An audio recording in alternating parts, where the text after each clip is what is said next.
गुरुजी, आज के इस अंक में हम बात कर रहे हैं एक ऐसे रोग की जो कि असाध्य माना गया है, जो कि इतना भयंकर माना गया है कि उस रोग का मेडिकल साइंस में मात्र एक उपचार है, ऑपरेशन। लेकिन उसकी गारंटी नहीं है कि वो ठीक होगा नहीं होगा। वो रोग है ब्रेन ट्यूमर।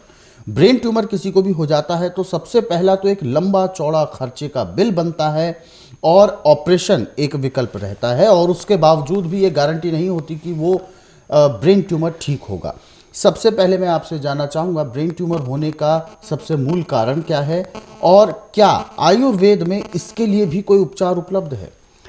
देखिए, ब्रेन ट्यूमर होता ही नहीं है। यह तो एक डॉक्टरों का मन गढ़ंत षड्यंत्र है। मैं तो षड्यंत्र ही कहूँगा। यदि किसी को चोट लग गई, खून दिमाग में रुक गया, उसको ट्यूमर बोल देंगे। यदि किसी का नज़ला बिगड़ गया और दिमाग में और नज़ला सूख गया, उसको ट्यूमर बोल देंगे। क्योंकि इसमें रोगी को बहुत भयंकर दर्द होती है। जब तक उसको बेहोशी का इंजेक्शन लगाए वो चिल्लाता है। परंतु स्वास्थ्य विचार में इन सभी चीज़ों को बड़ी गहराई से लिया गया है, और इसमें मैंने स्वास्थ्य विचार में ऐसी ऐसी दवाइयाँ बनाई हैं कि आपको सिर की बात क्या, कहीं भी कितना भी भयंकर से भयंकर दर्द है, जो मैंने तेल बनाया, इस तेल से 5 मिनट से ज़्यादा टाइम नहीं लगता, दर्द समाप्त हो जाता है। और जिनका ब्रेन ट्यूमर डॉक्टर ने बताया, उनके नाक में दवाई डालने के लिए बनाई है मैंने। ये दवाइयाँ 8 हैं नाक में डालने की। उसकी तकसीर के अनुसार कौन सी दवाई डालनी है वो डालता हूँ।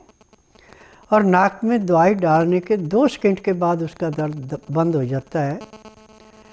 और फिर वो जब भी उसको दर्द महसूस होने लगता है, फिर उस दवाई को नाक में डालता है, दर्द बंद हो जाता है। और महीने 1.5 महीने में वो ब्रेन ट्यूमर बिल्कुल साफ़ हो जाता है। इसमें किसी किस्म का चाहे नज़ला है चाहे खून जमा हुआ है।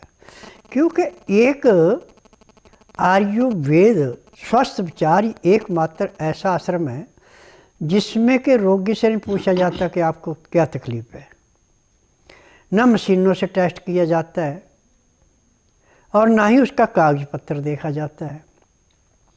यहाँ का नियम है, मैं नारी हकीम हूँ। रोगी बुधवार छोड़कर गुरुवार से लेकर मंगलवार के बीच में मेरे पास आए। जिस दिन आना उस दिन रात्रि 10 बजे तक खा पी के दातन कूड़ा करके बड़ी इलायची मुंह में रख के चूसता रहे। सुबह 9 से 10 के अंदर अपना नामकरण कराए। 10 से 12 में नाड़ी परीक्षण करूँगा।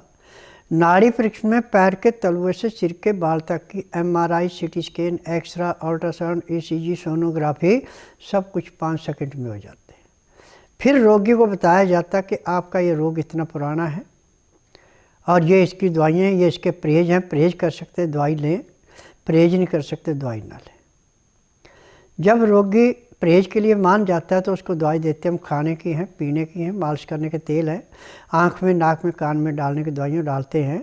चाहे कितना भी भयंकर से भयंकर, कितना भी पुराने से पुराना जो डॉक्टर ने ब्रेन ट्यूमर कह रखा है, वो एक बार नाक में दवाई डालने से ऐसे समाप्त होता है जैसे कूड़े करकट के ढेर को माचिस की तिल्ली जला के समाप्त करती है। परंतु ये क्रिया 1.5 महीना लगातार करनी पड़ती है, तब जाके पूर्ण रूप से वो स्वस्थ होता है।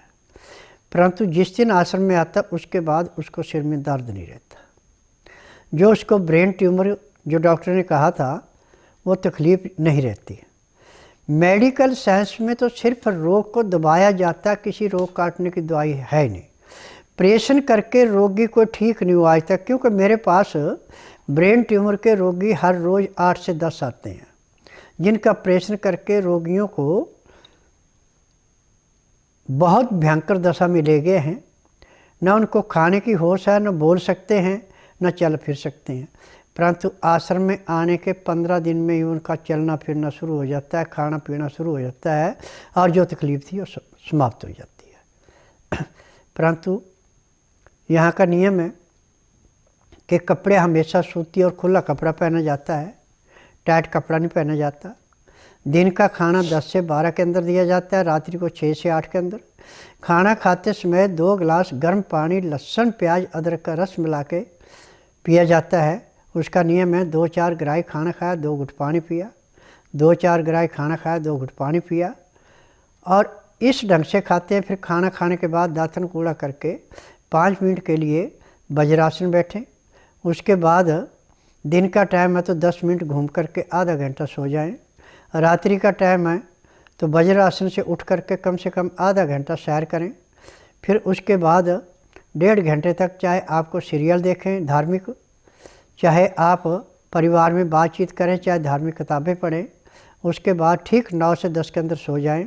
सुबह 4 बजे उठ करके आधा घंटा कपालभाति, 15 मिनट भस्त्रिका, 8-10 बार अग्निसार, 15-20 बार विजयी, 25-30 बार ब्रह्मणी, 1 घंटा लोन विलोम लगातार करते हैं तो आपका रोग ऐसे समाप्त होता है जैसे कूड़े करकट के ढेर को माचिस की तिल्ली जला के समाप्त करती है।